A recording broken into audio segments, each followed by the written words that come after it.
Hey everyone, and thanks for tuning in to my topic of the week this week. This week's topic is going to be modern cartridge development. So let's start back with firearms when they first kind of started out, which was with the cannon.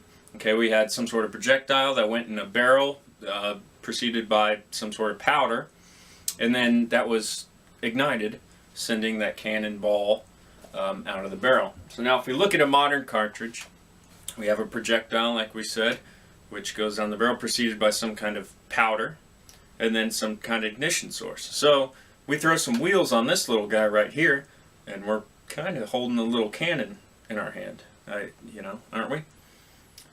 But, so let's go back to the cannon. Let's move forward a little bit to, we went through flintlock muskets, our matchlock, our wheel lock, etc. And eventually down the line, a Scottish clergyman, John Forsyth, came along and laid the groundwork for a primer, okay, a new ignition system.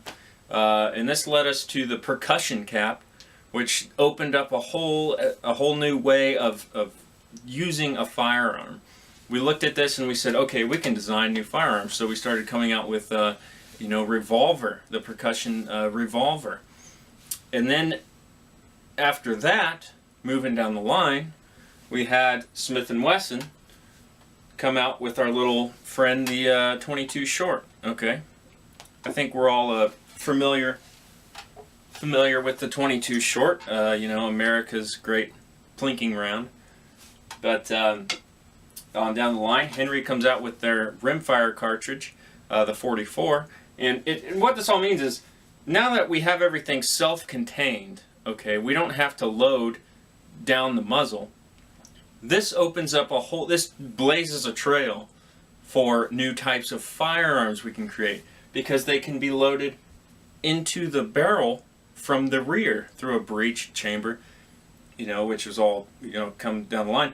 But we can load the firearms different, so we can design new firearms, new types of actions, new types of firearms, how they work.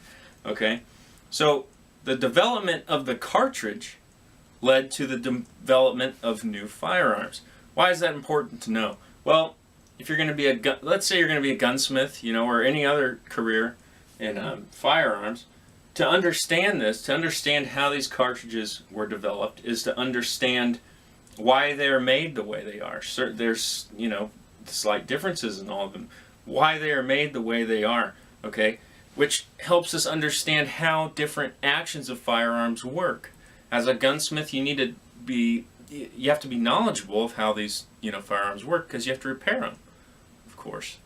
And for safe handling as well.